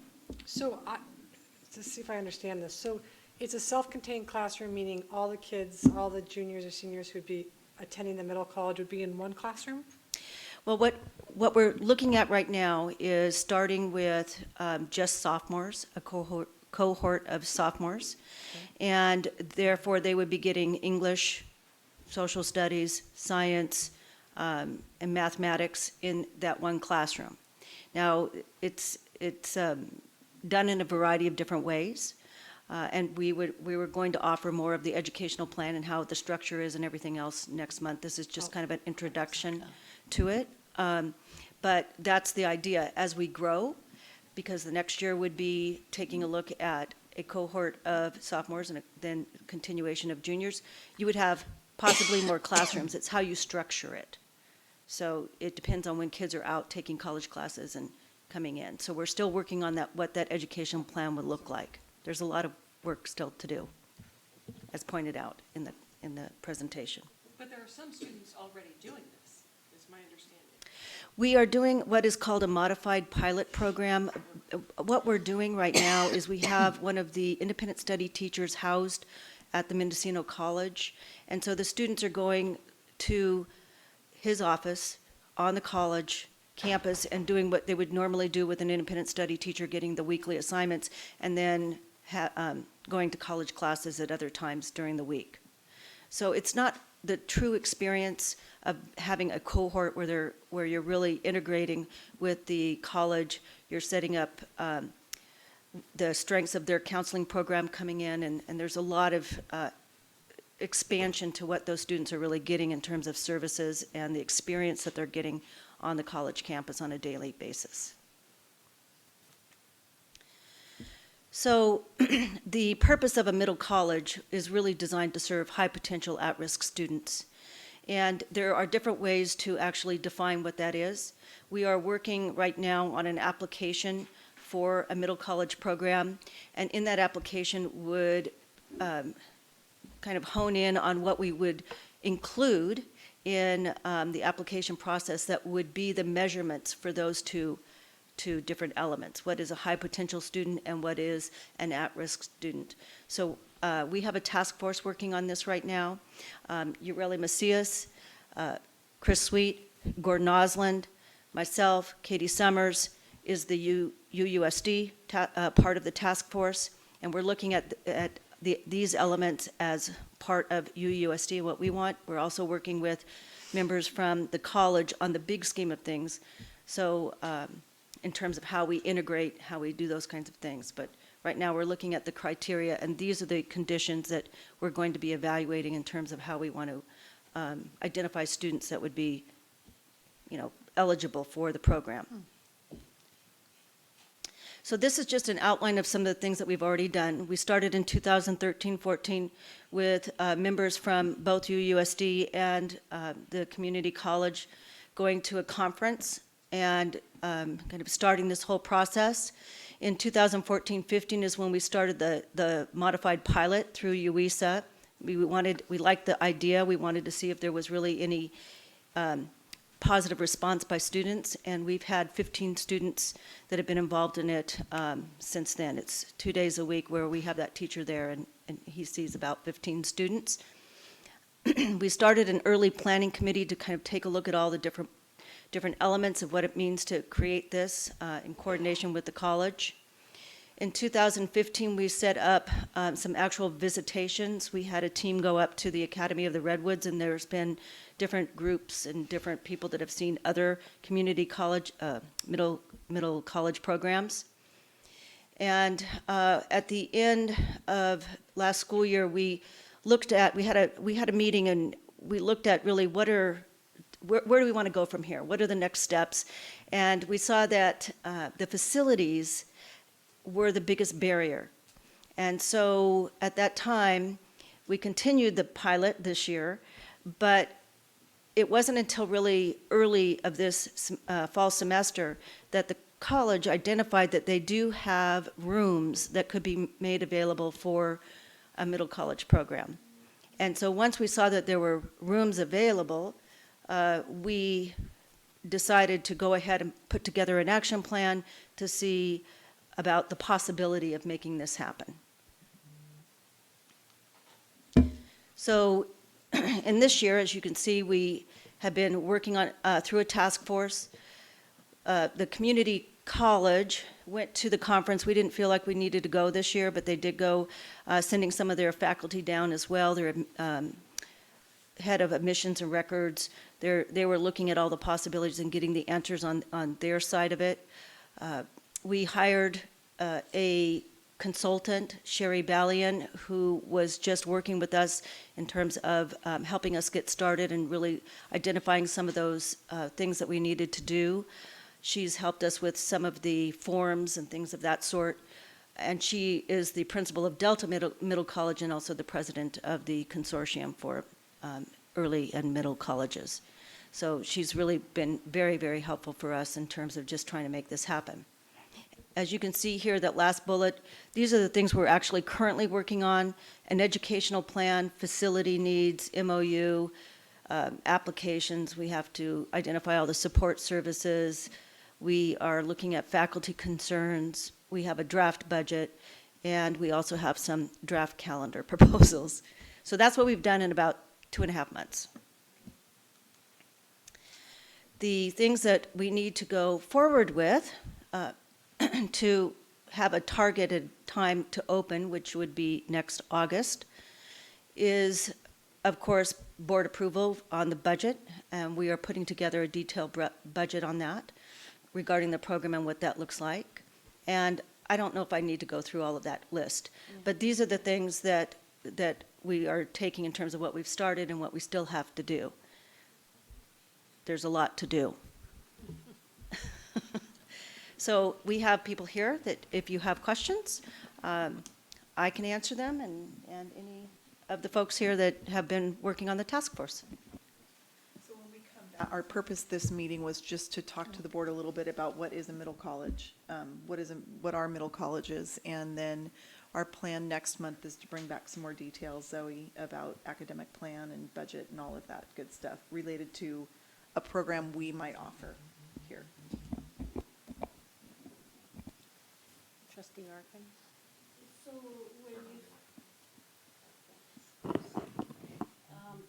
when it says hire teachers, oh, there you go.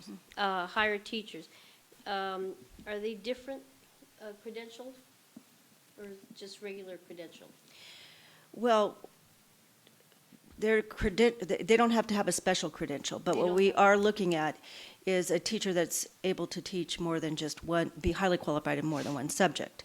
So there are those things to look at in terms of asking for people who are interested in it. And I know that also the intent is not to hire necessarily a new person. This is not a new position that we would be transporting somebody from the district, because these are cohort students that would be already here in our district, would now be housed at a different site. So if they are credentialed, does the college accept that? Just a high school credential? Well, they're not teaching college classes, they're teaching the high school classes. Okay.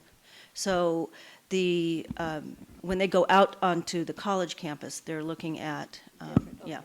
college Thanks. courses. They'd be, in a sense, concurrently enrolled. Trustee Nelson? When you went on the, I guess, when you went on the tours and when you have been kind of researching what's going on, can you tell us some of the successes that you've seen at other facilities and why this is? I understand what it is now, but I'm wondering why is it awesome? Well, well, I might speak to some things, and then I hope maybe some other people would come into this as well. But because it's been around since 1974, there's a lot of research that has looked at it. The thing that seems to stand out the most is that when you are taking a look at students that are going into colleges now, the statistics show, I pulled some out just in case you might ask this question, that in 2011, 45% of first-year college students required remedial education. That's what's happening right now.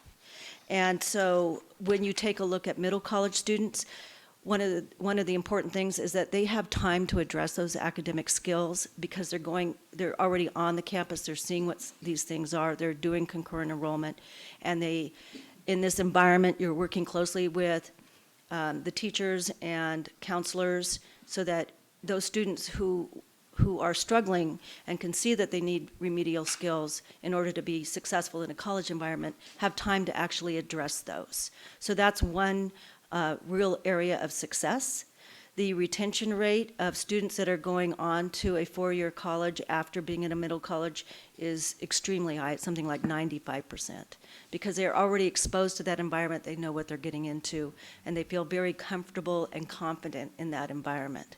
So the dropout rate is in terms of those that are going on to college, is very low. So that's another reason. 60% of all the students that end up in middle colleges are coming from families where they're the first in the family to attend a college. And so, again, you're looking at that motivation and kind of breaking down some of the barriers that have been there before for some of these students. And so that's another real area of motivation. In our visitations,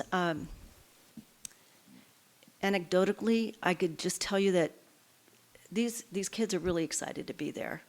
And they are many times students that have not particularly enjoyed or felt comfortable in a traditional high school setting. They weren't getting the experience. And so when they're on a different site like this, they really excel. There's students that want to be on a traditional high school, many students that want to be on a traditional high school for social reasons, for athletics, for all of those things. But this is really an opportunity for students that haven't fit into that environment. Is there anybody else want to add anything? So maybe we can prepare specific data for you for the next meeting, if that's what you'd like. But what we like to think about at the college is this idea of the college-going culture, and really improving and growing that college-going culture for all of our students in the community.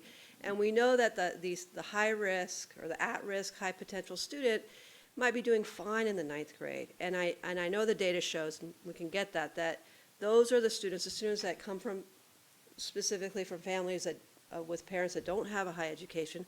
Those are the kids that are really at risk for that GPA to continue to drop as they go through high school.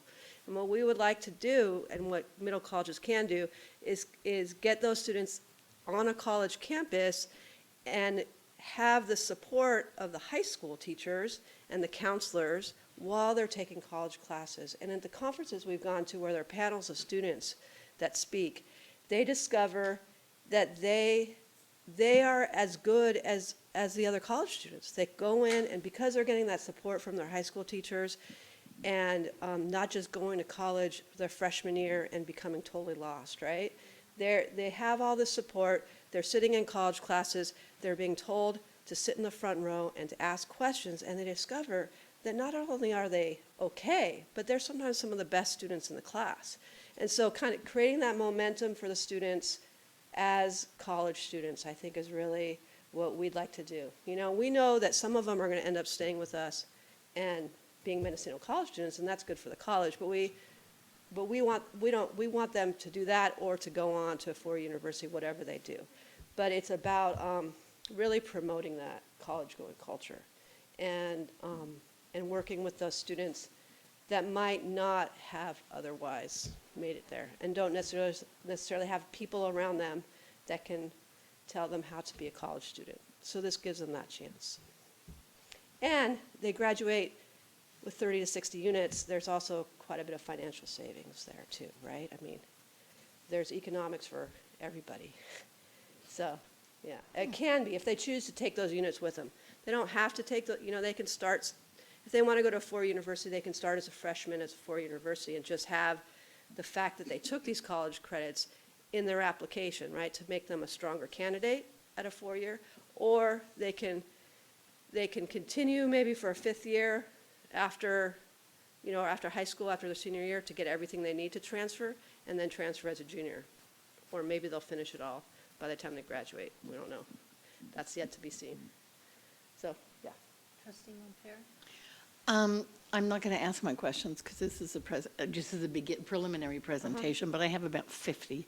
And I guess, I mean, it's a very exciting concept, but I'm thinking somewhat like we all are, that we keep coming up with more and more exciting concepts, and we're facing limited resources, and we keep hearing that staff time is spread so very, very thin. So those are the types of questions I want to be able, and I guess I am concerned about getting the answers to all of those next month and making the decision that same night. But Well, Those are similar questions at the college too. I just want to say, those same questions are coming up for us as well. Yeah. And Deborah, I would just add, if you can forward your questions to us, that would be great, so that we can be prepared to answer them at the next meeting. That's my weakness, but I'll do it. It would be super helpful. I guess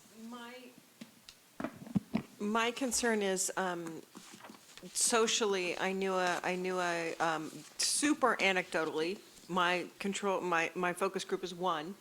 I spoke with a young woman who was at Ukiah High and then did middle college for maybe a year and a half, I'm not sure how long it's been there, and is now graduated and has moved on, and she was very happy with it.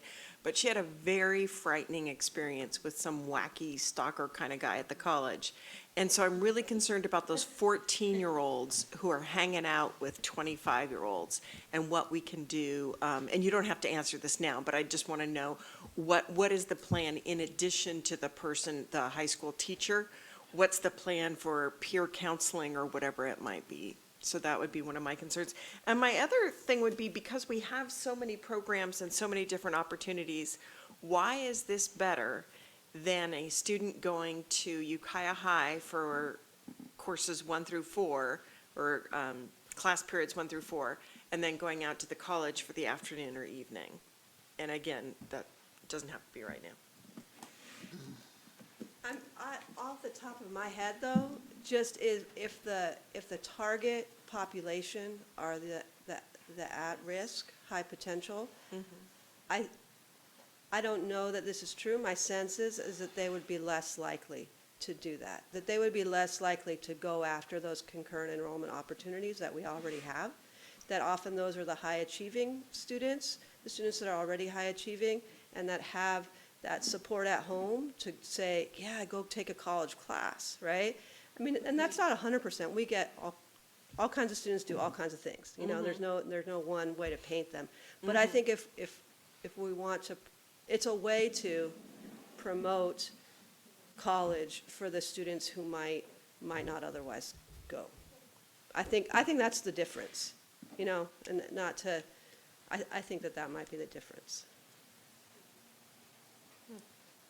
Thank you very much for your presentation. We look forward to seeing you next month. Before we get into the strategic plan, would you like a short break? Okay, short. Is that working? Oh, there we go. Katie and I are happy to be here tonight representing the staff and everyone who worked so hard on this strategic plan. And I'm happy to report that we've either started or completed 97% of the items in the plan, which is great. And we're going to just hit a few of the highlights. We know you've seen this, you've had time to review it and read it. We were going to present some data tonight, but we need a little bit more time with it. We found a few errors today when we were processing through with leadership. So next meeting in February, we'll be presenting you with as much data as we have mid-year. And so we'll be talking about data at the next meeting. But we wanted to report to the board how we're doing on completion and progress related to just a few areas. And I want to thank the staff for all of the work that they do to make this plan happen. And it's really exciting. The new LCAP template is coming out. So we'll be dealing with a brand new template pretty soon for the next year. I'm really happy, though, that the new plan is actually a 3-year plan. So once we create that new plan, it will be a 3-year plan. We can absolutely modify it, though. If we see that there are particular things that are not working or we need more of something, we can change it. But the hope is that as our funding levels, and this is a 3-year plan, we will just, once it's created or continued from our current plan, we will just be working that plan and doing progress checks. So with that, Katie's going to hit a couple of our highlights and a couple of areas of challenge, and then we'll open it up for questions. Should be really brief from us.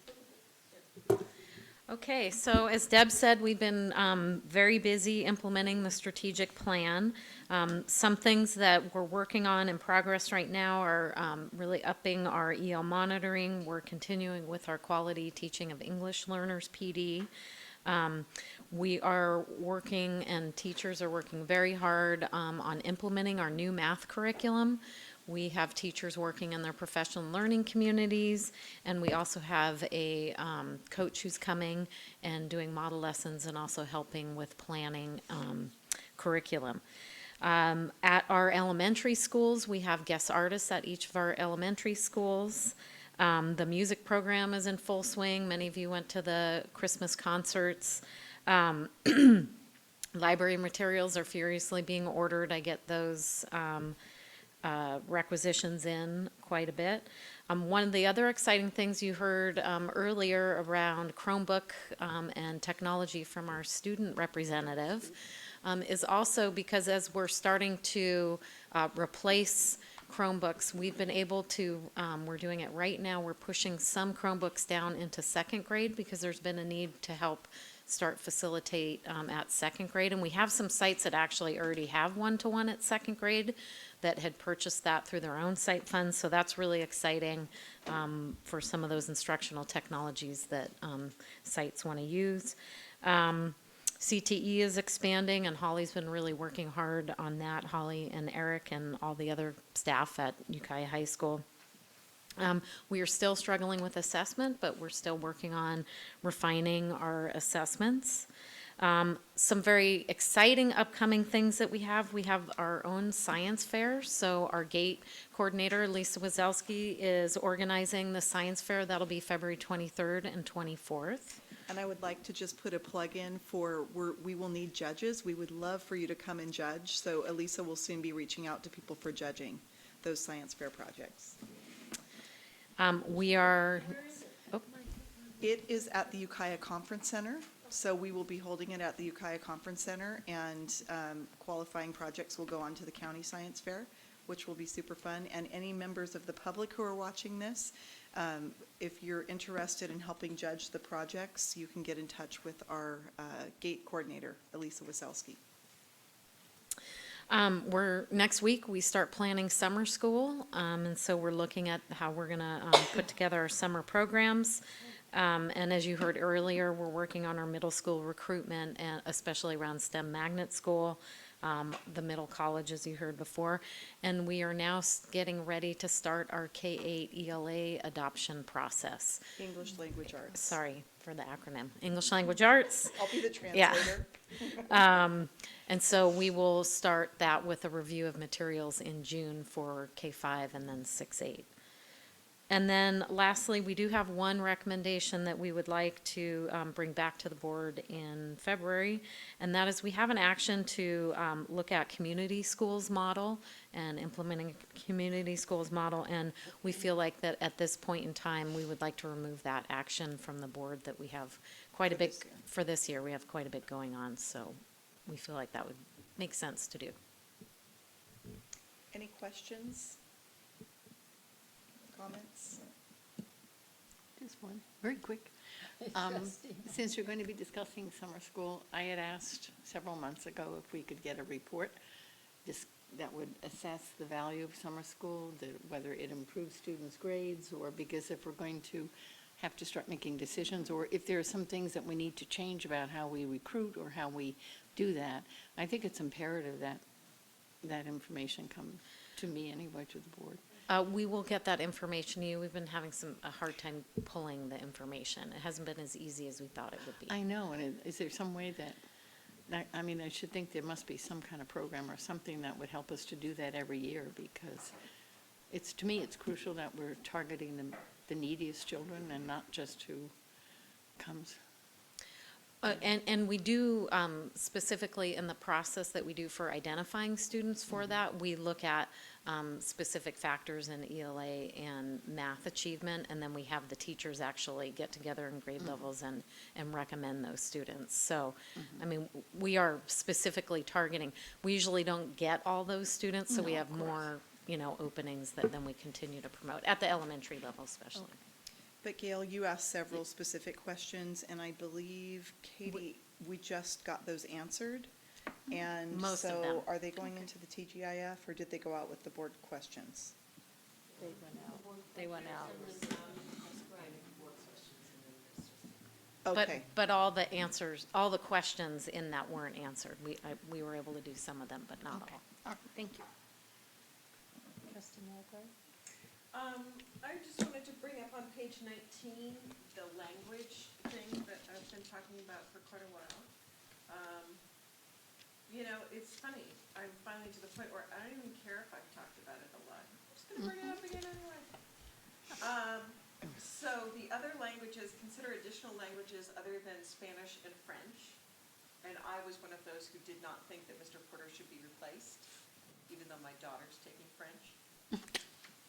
Anyway, because I don't think it really serves to increase, Microphone. I don't think it serves to increase work skills. I don't think it's helping anybody get a job. So surveying students is great, but it's almost like we don't survey students to find out if they want to take geometry. So I don't think we should base our entire decision-making on what the survey says. And my other point is around communications. I've been noticing lately the communications that I get, I am not understanding at all. They are in education speak, and I think that we could do a much better job of turning them into vernacular than we do. But I think that some of the reasons is because you're probably told to use that language from the state sometimes. Sometimes it seems like we get a letter as parents that it doesn't seem like any of you really wrote it. It doesn't sound like any of you. And so I'm wondering if maybe some of those letters come from the state, and maybe we're not even allowed to change them. But I would just make that recommendation in terms of communication. Can we really aim for that 6th grade level? Because that hasn't been happening yet. Well, no, most places write for the 6th grade level, so that, you know, even if you're a second language learner, you can still understand it and stuff. Are you referring to the letter you just received on alternative supports? That one was hopeless, but I even mean other ones. And that was, we get language from the state, and then we try to modify it to make it more Yeah, it was, understandable. that one was clear, like, oh, they really didn't have much room to play with this one. They weren't, I bet they were not legally allowed to, because it was such gobbledygook. And I don't know how we can get that message back up to the state. You know, if the point really is to be fair, and it's a civil rights issue, and they're trying to inform parents, they are failing by using that kind of language.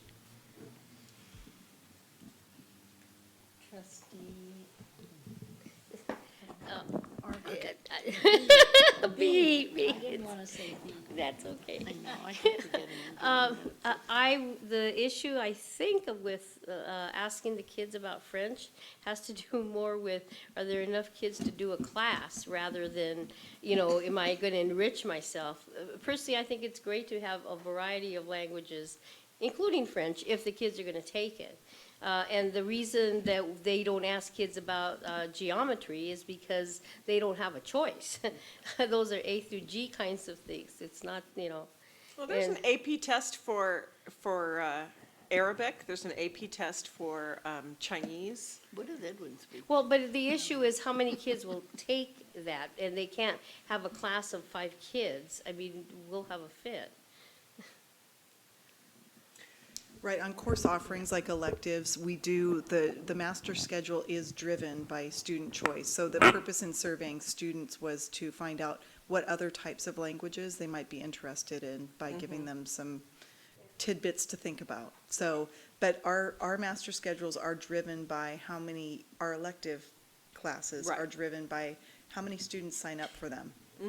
And if we have enough students if we don't have enough students to offer 5 sections of photography, for example, only 4 sections worth sign up, that's how many we offer. Right. So that would be the purpose in surveying students. Any other board comments or questions? Thank you for the update. Thank you. Thank you.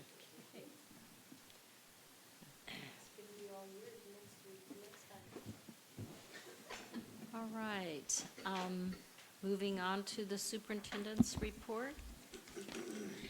Two things. One is we had a special ed task force meeting this week, and it was a great meeting. We did some work around what does inclusion look like in Ukiah Unified, and what types of services do we offer in our continuum of services. And again, the facilitator recommendation from Steve Zweiback has been fantastic. She has been fantastic. It's been a highly engaging experience, so it's been fun.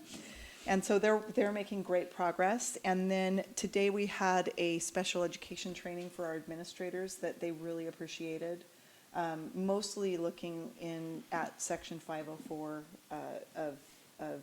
which is a general ed function, but in terms of support for students. So I think that's all I'm going to say tonight. And again, I'm super appreciative of our staff and our community, and love every minute of working here in Ukiah. So, Thank you. Board members, do any of you have anything to report? I'd just like to mention that the flu season is worse this year than it was that last year. There have been 14 deaths. One of them was an 18-year-old last week in Riverside. And it's not too late to get a flu shot, because the flu shot this year is very close to what the actual flu is. You know how they have to kind of guess at the beginning? It's a very good flu shot this year, and it really isn't too late. The highest point of flu is actually February. So that is my public health announcement for the day. Right. Okay. Right. Thank you for that information.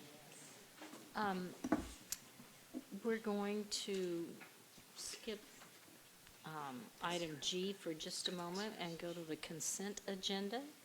And do we have a motion to approve the consent agenda with the exception of H26, which we've already had a hearing on? I so move. I second. All in favor? Aye. Thank you.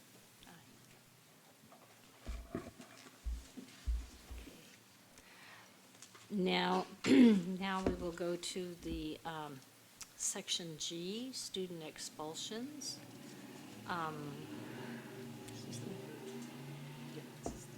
Okay. I need a motion to approve the stipulated expulsion for student AA 01192017. I so move. A second? Second. All in favor? Aye. Aye. Thank you. What's that? Okay. And on the second student, I'm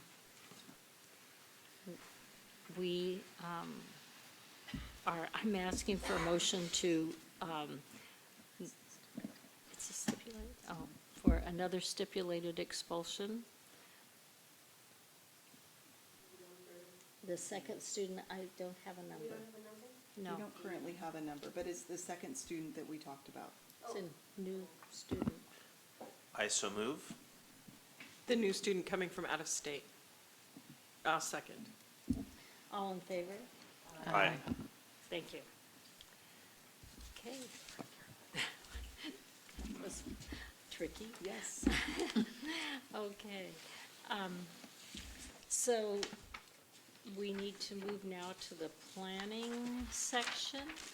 And we have need of one board member on the facilities master plan, or two? We'd like to have two. And one on the 7-Eleven committee.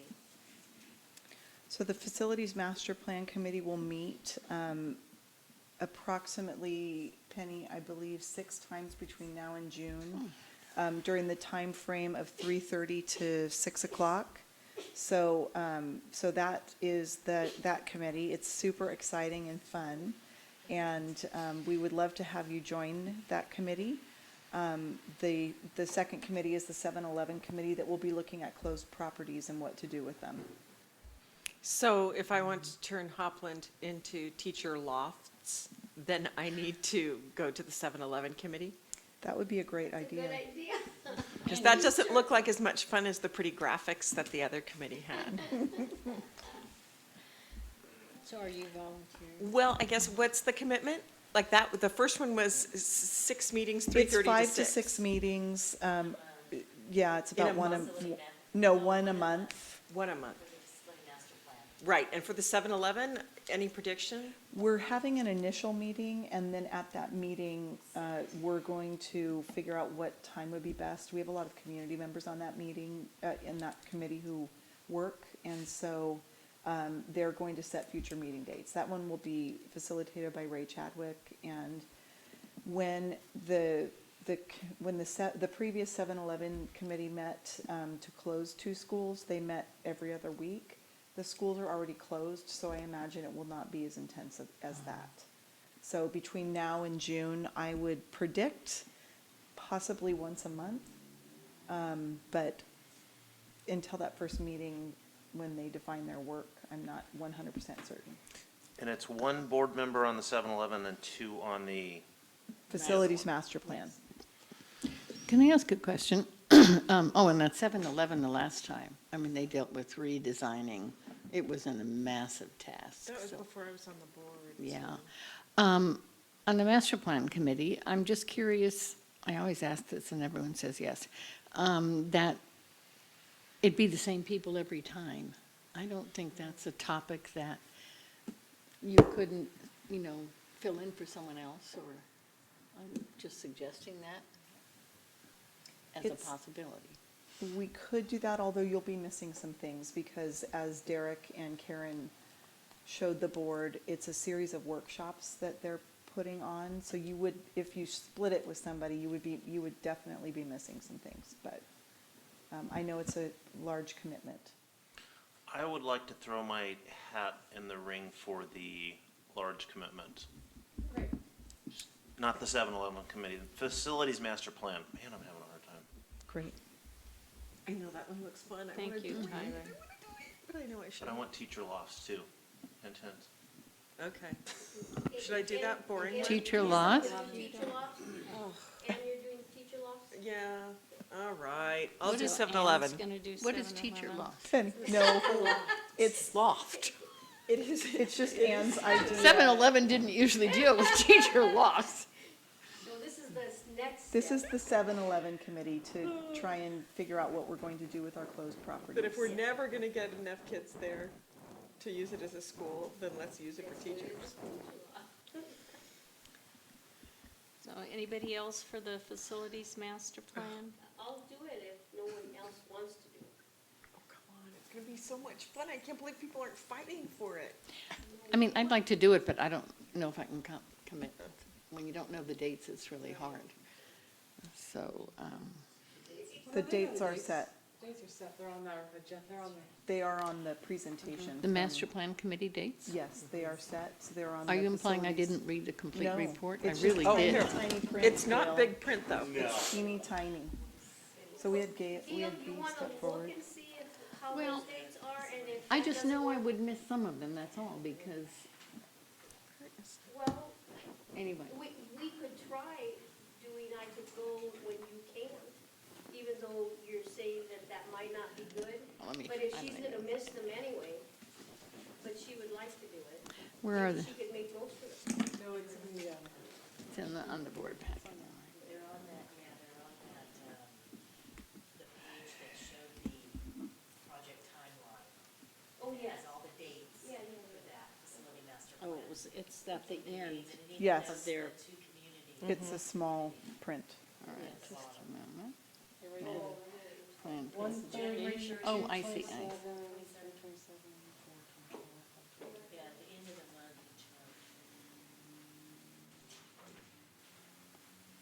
There we go. January. We'll also be running things through the DAC, so if you were the board representative to the DAC, you'll get some of it there as well. That's true. I have a couple of those left. And if we only have one, that's okay as well, whatever the board wants to do. Well, if Gail can't do it, or doesn't want to. No, see, I'm already missing the first meeting because I had to cancel something because of yesterday's meeting and next week. All right, why don't you do Tyler it? and B? So B. But if somebody else But wants if, to do it. no, and if you can't do it, is it all right if I alternate for her? Oh, okay. Ooh, the So alternate. Tyler The and alternate Lee will concept. be on the facilities master plan, and Ann's going to be on the 7-Eleven. The Thank you. boring one. Without, without pretty colors and Right. pretty But Ray is chairs. Make it exciting. But ours aren't gonna Okay, look that's that my pretty. challenge. Yes. Thank you. All right, is there anything else? Any other comments or questions besides agenda planning from the board tonight? Okay, agenda planning. And I'll just say that we have to, I know that we'll be publishing the agenda later that day, but the previous week is the superintendent's symposium, and Oh, I that's will why we're be not doing gone. it. We will not publish that agenda until Monday, I'm sorry, but we will get it out, and that's why we have to do it on that day. Isn't that a 4-day weekend? No, it's the next weekend. Okay. That is the 4-day weekend. The 20th? So the 13th is the President's agenda Day, planning? yeah. The 13th. 13th. I can do it if no one is, I don't know whose turn it is, because I'd like, it's at noon? Yes. You know, I haven't done it quite a while, if there's space. And if I could log, late here, if I could log one more in. Yeah, that's while fine, it's that's winter good. time would be really nice. Okay. So we have Zoe and Tyler and myself. But wasn't that when you were gonna buy your wife's Valentine? Okay. Oh, yes. Oh, All right. Do we have a motion to adjourn? So moved. I second. All in favor? Aye. Aye. It's 10 to